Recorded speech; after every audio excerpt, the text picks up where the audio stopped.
શ્રીમદ ભાગવતજી માટે વિદ્વાનોએ એવું કહ્યું છે, કોઈ શાસ્ત્ર નથી, કોઈ ગ્રંથ નથી. એના માટે ભાગવતજીમાં એક શબ્દ વપરાયો છે, સાક્ષાત ભગવાનની મૂર્તિ. પરમાત્માનો શબ્દ દેહ એટલે કૃષ્ણ પરમાત્માનો શબ્દ દેહ એટલે શ્રીમદ ભાગવત. આપણે ત્યાં મૂર્તિના બે પ્રકાર સંતોએ બતાવ્યા છે, વિદ્વાનોએ બતાવ્યા છે અને શાસ્ત્ર સંમત પણ છે. એના બે સ્વરૂપ છે, એક સેવ્ય અને એક શ્રાવ્ય. આપણે ભગવાનની સેવા કરવી જોઈએ અને આ સંસારમાં જે વસ્યા છે એ બધા જ ભગવાનનું સ્વરૂપ છે એ ધારણા કરીને એ પણ સેવા કરવી જોઈએ. થોડું હમિંગ આવે છે ક્યાંક મારો.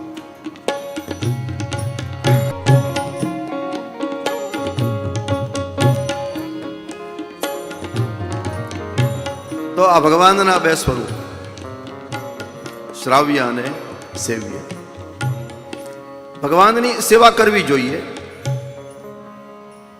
પણ એ સેવામાં મને તમને નિષ્ઠા કોણ જગાવે? એનું શાસ્ત્ર, એ એનું શ્રાવ્ય સ્વરૂપ છે. અને આ સંસારમાં શ્રવણ જેવું ઉત્તમ કાંઈ નથી. આ સંસારમાં કોઈને જીવન દિવ્ય બનાવવું છે તો એને સાંભળવું પડશે. પછી કોઈને ભક્તિમાં આગળ વધવું છે, જ્ઞાન માર્ગમાં આગળ વધવું છે તો એને સાંભળવું પડશે.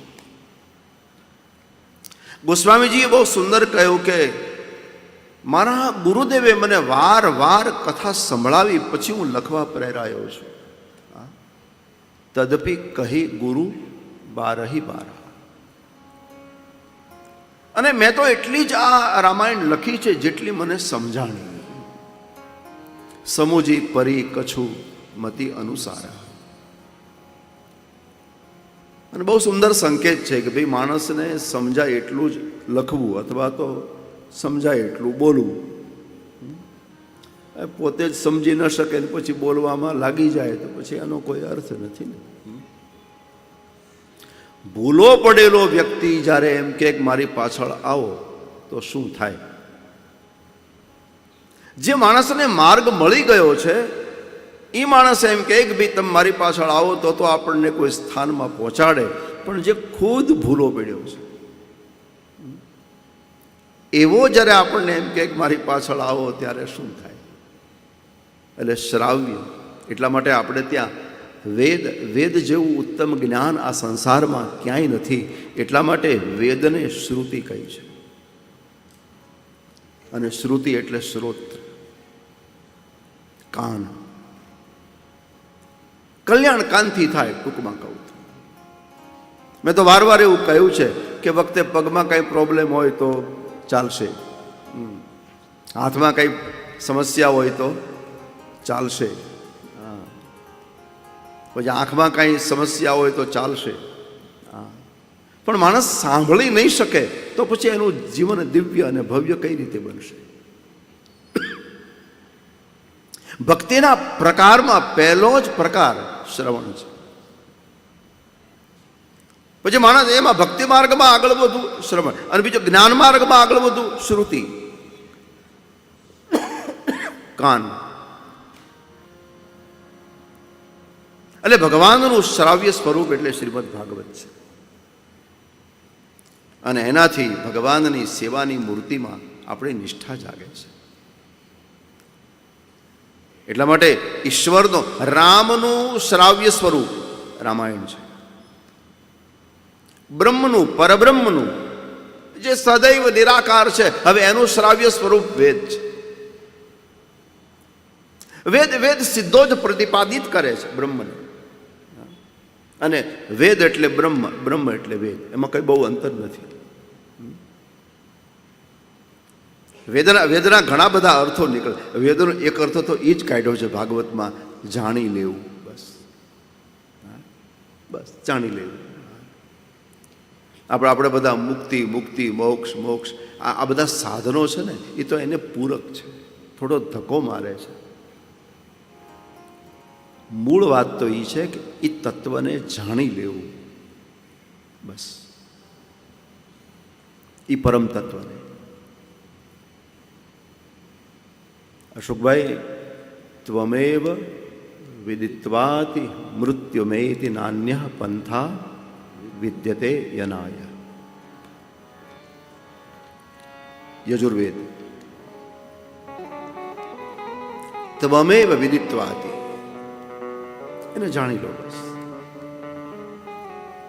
પછી વેદનો ઋષિ એમ કહે છે કે એને જાણ્યા સિવાય મોક્ષ માટે, મુક્તિ માટે મને કોઈ રસ્તો દેખાતો નથી. નાન્યઃ પંથા, અન્ય કોઈ બીજો માર્ગ છે જ નહીં. આજે બધા આપણે શ્રીમદ ભાગવતમાં ઘણા બધા સાધનોની ચર્ચા કરી છે. દાનમ સ્વધર્મો નિયમો યમશ્ચ શ્રુતંચ કર્માણી ચ સદ્વ્રતાની. માણસે દાન કરવું જોઈએ, સ્વધર્મોનું પાલન કરવું જોઈએ. દાનમ સ્વધર્મો, નિયમો, નિયમમાં રહેવું જોઈએ. યમ, યમ એટલે આંતરિક મજબૂતી અથવા આંતરિક નિયંત્રણ. આપણે નિયમ છે ને બહારની વસ્તુ છે, અને યમ એ આંતરિક વસ્તુ છે. માણસ પોતાની જાતને અંદરથી નિયંત્રિત કરી લે. મારે આ ન ખવાય, મારે આ ન પીવાય, મારે આ ન બોલ. આંતરિક નિયંત્રણ યમ, અને બહારી નિયંત્રણ અનિયમ. એકાદશી કરવી છે પછી બીજું કાંઈ ખવાય નહીં. પછી ભૂખ લાગે ફરાળ કરાય, પછી બીજું બધું ગમે તે ચાલે. એ નિયમનો એક પ્રકરણ છે. દાનમ સ્વધર્મો નિયમો યમશ્ચ શ્રુતંચ કર્માણી. પરમાત્માના દિવ્ય કર્મોની કથા સાંભળવી. કૃષ્ણએ અર્જુનને કહ્યું છે કે મારા કર્મો દિવ્ય છે. જન્મ કર્મ ચમે દિવ્ય. મારો જન્મ અને મારું કર્મ એ બે દિવ્ય છે. હવે એની કોઈ કથા સાંભળે તો એના જીવનમાં દિવ્યતા આવે. એટલે કથા સાંભળવું, શ્રવણ. અને એવું નથી કે અમુક જ કથા સાંભળવી. આપણે ત્યાં વેદોએ તો બહુ સુંદર વાત કરી કે ભાઈ ભદ્રમ કર્ણે વિહિશૃણુયામ દેવા ભદ્રમ પશ્યે માક્ષ ફિરી જાજતરાહ. ભદ્રમ કર્ણે વિહિશૃણુ. અમને કલ્યાણકારી સાંભળવાનું, અમારું કલ્યાણ થાય એવું અમને સાંભળવાનું. ભદ્રમ, અને અમારું કલ્યાણ થાય એવું અમને જોવા મળે. ભદ્રમ પશ્યે. અમારી આંખની સામે એવી વસ્તુ આવે કે અમે જોઈએ તો અમારું કલ્યાણ થાય. અમારા કાનમાં એવા શબ્દો આવે કે સાંભળીએ તો અમારું કલ્યાણ થાય. આ વેદોએ આ પ્રાર્થના કરી છે. એટલે શ્રવણ છે એ માનવના જીવનનો, ભક્તિનો અને જ્ઞાનનો પાયો છે. માણસે સાંભળવું જોઈએ. અને આ સંસારમાં જે મહાપુરુષો, જે ભક્તો ઈશ્વર સુધી પહોંચ્યા, એના તમામના પાયામાં તમે જુઓ તો કથા પડી છે. નથી આગળ વધી શકાયું કથા વગર. તો આ ભગવાન કૃષ્ણનું સ્વરૂપ છે, જે મારીને તમારી સાથે વાતો કરે છે. આ મૂર્તિ. એટલા માટે તો આની શોભાયાત્રા નીકળે છે ને.